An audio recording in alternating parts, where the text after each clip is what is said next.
ผมมาบูชาเหรียญรุ่นที่3ของหลวงปู่คานกุลิวัฒโน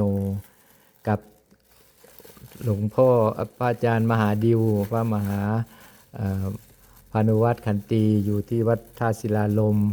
พอดีคิดได้ว่าเหรียญหลวงปู่คานเพิ่นเป็นทำเป็นที่ระลึกเนาะผมก็มาให้หลวงปู่นี่แหละเดี๋ยวสิหาว่าต่อไปผมไปเอาตัวทีบ หลวงปู่เมตตาลงพิธีเรียบร้อยแล้วเพิ่นว่านะก็ยังบ่แล้วใจคือเก่าละยังอยากให้มาอธิษฐานเดียวอยู่ได้เดี๋ยวนี้ อันนี้มันเป็นคำสอนของพระพุทธเจ้าคำว่าครูบาอาจารย์เนี่ยเรามันก็เป็นนั่นมงคลแล้วความเคารพมันสิขังเองมัน ความเคารพพ่อน่ะเคารพครูบาอาจารย์เคารพคำสอนของพระพุทธเจ้าความศักดิ์สิทธิ์มันสิเกิดเองมันเป็นอัตโนมัติเลยความเคารพธรรมคำสอนของพระพุทธเจ้าเคารพหลวงปู่หลวงตาครูบาอาจารย์มันสิศักดิ์สิทธิ์เองแม่นว่าอยากให้มันเป็นมันก็เป็นเองมันเพราะจิตท่อในความเคารพธรรมของคนจังว่าคือเจ้าแหละว่าได้บวชแต่ปฏิบัติธรรมอยู่มีศีลห้ามีศีลแปดลังเทียก็ได้ศีลแปดลังเทียก็ได้ศีลห้าก็ถือว่ามันเป็นธรรมเลยว่าได้บวชแต่ว่าเฮาไม่ธรรมอยู่นะมันก็ศักดิ์สิทธิ์คือกันมันศักดิ์สิทธิ์คือกันเพราะพระพุทธเจ้าเพิ่นบ่ได้กีดกันไว้นะย่อมปฏิบัติก็ย่อมดีนะครับมันนั้นตำบวชนะครับผมย่อมปฏิบัติก็ย่อมดีแต่ว่าเจ้าเป็นฤาษีจังซี่มันศีลนักเสียเฮาก็มีศีล5ประจำนักเสียก็เฮาก็เอาศีล8ช่วงไหนเฮาปฏิบัตินะนั่นล่ะความเคารพของเฮามันมีอยู่แล้วมันก็ศักดิ์สิทธิ์เองก็คือจังหลวงปู่เว้าสุภาษิตนะธรรมจารีสุขังเสติผู้ประพฤติธรรมย่อมมีความสุขเพราะพระเดว่ามิตรภาพนะผู้ประพฤติธรรมนะผู้ประพฤติธรรมย่อมมีความสุขครับผมนะเพราะพระเดว่ามิตรผู้บวชนะผู้ปฏิบัติธรรมนะก็คือเขาเป็นโยมนะครับเขาเป็นโยมกับเขาปฏิบัติธรรมมาไม่ศีล5ศีล8นั่นละมันก็เป็นคำนะครับมันไม่ยากจะเป็นเราโอ้ยไม่ได้บวชบ่คักปานใดจะไปขึ้นครับผมเอาเป็นฆราวาสเอามีศีล5และศีล8นี่มันก็ศักดิ์สิทธิ์เด้เห็นบ่ในหลวงรอบเก่าอันย่อมมันพามพนมามันอัฐิได้อันนี้มันเป็นอาคารฐานเท่านะมันใส่กล่องมาเพิ่นว่าของในหลวงรอเก่าโอ้เป็นพระธาตุเลยเป็นกลมวัดผมมันก็ว่านะคิดว่าอยู่แล้วข่อยว่าข่อยก็เชื่ออยู่แล้วว่าเพราะว่าผู้ใดปฏิบัติธรรมน่ะมันสิขลังมันสิดีนะก็เลยย่อมนับนะครับผมเลยย่อมนับเพราะบ่ได้เรียกว่าเป็นย่อมเป็นฆราวาสหรือเป็นพระนะพระพุทธเจ้ามานะขอแต่ผู้ใดปฏิบัติธรรมตามคำสอนเพิ่นนั่นมันสิขังเองมันนะอัตโนมัติพอมันขึ้นแล้วก็มีศีลมีธรรมนี่เราจะว่าเจ้าบ่ได้บวชก็ตามขอให้เฮ็ดไปปฏิบัติไปนั่นเกี่ยวเฮารักษาศีล8นะก็ว่าเขาเป็นว่าฤาษีก็แม่นศีล8ครับผมก็ถูกต้องตามธรรมเพิ่นน่ะคุณงามความดีมันก็เกิดเองมันเฮาเฮ็ดเฮารักษาเด้เราจะว่าเฮาก็ภูมิใจแล้วถึงถามว่าได้บวชมาเป็นพระก็ตามเฮาภูมิใจอยู่เฮาได้ปฏิบัติธรรมนี่ครับเวลามันจังมีกำลังใจอาจารย์วรวิทย์มันจะมีกำลังใจภูมิใจในเจ้าของนะภูมิใจในเจ้าของว่าได้ปฏิบัติธรรมคำสอนของพระพุทธเจ้านะ ศีล5ก็ตามศีล8ก็อย่าขอแต่เฮาได้ปฏิบัตินะครับ เฮาสิเป็นตัวศีลเฮาสิเป็นตัวบุญเฮาสิเป็นตัวธรรมนะมันเป็นอัตโนมัติมันดอกมันขึ้นอยู่กับเฮาปฏิบัติจังว่าจะให้เฮาภูมิใจในเฮานะภูมิใจในเฮาได้ศาสตร์เกิดของเฮาบ่เสียศาสตร์ว่าไปได้เกิดมาได้พบคำสอนของพระพุทธเจ้าได้พบครูบาอาจารย์เนี่ยศึกษาธรรมะธรรมะมา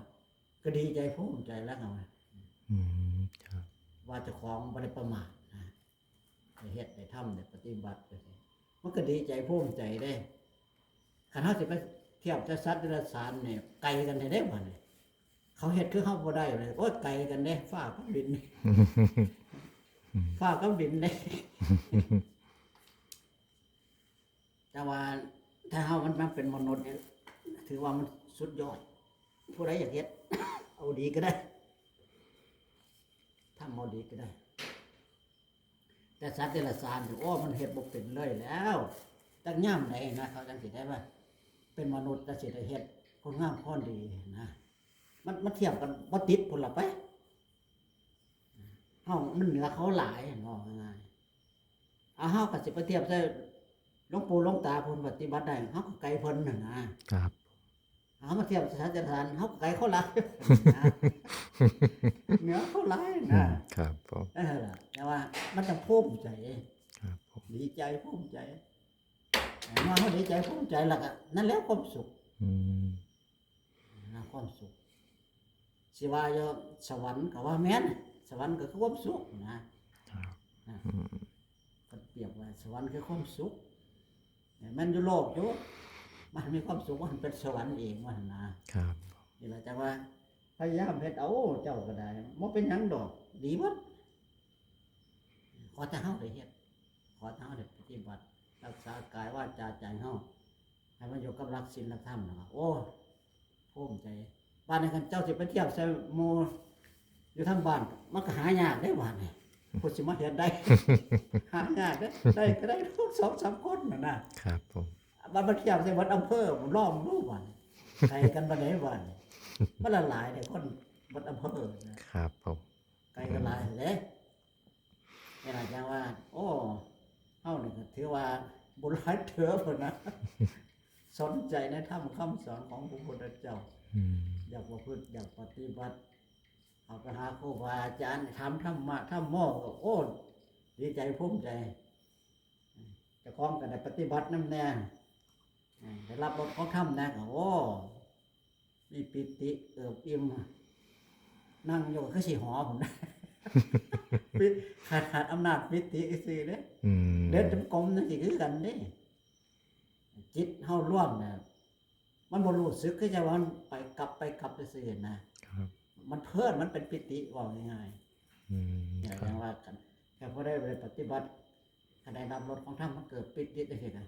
ความเมื่อยความล้าอะคือบ่มีนะ อืมครับ คือ ผ จะ ม แข็งแรงปึงปัง อื น่ะ ม นะครับ มันบ่มีเด้อันความเมื่อยความล้านะ อืม มันธรรมดาได้ปิติก็ได้เฮาได้รับรสของธรรมนี่โอ้ดีใจภูมิใจเวลาจะว่าเฮ็ดเอาเพราะว่าผู้ใดเฮ็ดผู้ใดนั่นได้เด้ผู้ใดเฮ็ดผู้นั้นได้ทำบุญทำกุศลสร้างบุญญาบารมีคันเฮาบ่เฮ็ดเอาก็เฮาก็บ่ได้ขอยก็ยกตัวอย่างให้พวกญาติพวกโยมฟังเรื่อยเด้ยามประเทศยกตัวอย่างคือจัง สมมุติเจ้าเนี่ยมีดินหน้าดินสวนนั่นสิโบราณหาไร่หรือ10 ไร่นั่นสิมีอยู่ดินคันบ่ลงมือเฮ็ดอีหยังก็บ่เกิด อื นั่น ม นะครับ ผลไม้ก็บ่เกิดต้นไม้ก็บ่เกิดไม้ที่เฮาสิเอาเฮ็ดผลนั่นน่ะได้ผลนะหน้าก็คือกัน มีอยู่5 ไร่6 ไร่จังซี่คันเฮาบ่ลงมือเฮ็ดเขาก็บ่เกิดเฮาก็ย้อนมาหาเฮาก่อนเฮามีสังขารร่างกายครบเบิด อาการ32ครบหมดบ่มีขาดตัวบกพร่องคันเฮาบ่ลงมือปฏิบัติความดีก็บ่เกิดนั่น อืมครับ มันก็แปลว่าเทศให้เจ้าของก็ว่าแม่น ให้เจ้าของทำความดีน่ะถ้าที่ครบหมดแล้วอีหยังก็ได้บ่มีแนวขาดตัวบอกบ่ลงมือเฮ็ดบ่ลงมือปฏิบัติ มันก็บ่เกิดนะความนี้อะไรจังว่าพิจารณาโอ้มันอยู่กับเฮาหมดนะเฮาได้เฮ็ดเฮาได้ทำเฮาก็ภูมิใจละวันว่าเฮาบ่ได้ประมาทเฮาได้เฮ็ดได้ทำตามกันสติปัญญาเฮานะนี่ล่ะว่าโอ้คันเฮาพิจารณาคันโอ้ภูมิใจเด้มาเป็นมนุษย์ได้ทำคุณงามความเป็นได้สร้างบารมีทานะบารมีศีลบารมีนี่คำว่าบารมีนี่พอว่าเฮ็ดไปแล้วน่ะมันบ่สูญบ่หายหั่นนะพระพุทธเจ้ารับรองหลวงปู่หลวงตาก็รับรองโจรเขาเอาไปบ่ได้ไฟก็บ่ไหม้นะฮะบ่ไปใส่เจ้าของสิได้ใส่เจ้าของสิได้สวยนั่นแหละแต่ว่าอาจารย์วรเวทพยายามเฮ็ดเอาพยายามสร้างเอาพอเฮาครบหมดแล้วนะสมบูรณ์หมดยังแต่ลงมือทำยังแต่ลงมือปฏิบัติการเฮ็ดปุ๊บมันก็ได้ปั๊บเลย คือกันเฮาอันหาเงินน่ะนะเฮามีการมีงานน่ะเงินมันมีอยู่แล้วนะเฮาเฮ็ดเอาทำมันได้โลดเงินบ่จักได้ก็ได้ ให้ท่านนะครับ ผม เทียบซ้ำนี่แหละเอาซ้ำนี่ละหลวงปู่วันให้สงน้ำเด้ อ่ะ รับตาให้เราแม่รับตาให้หน่อยหนึง เอา อธิษฐานให้หน่อยหนึง นะ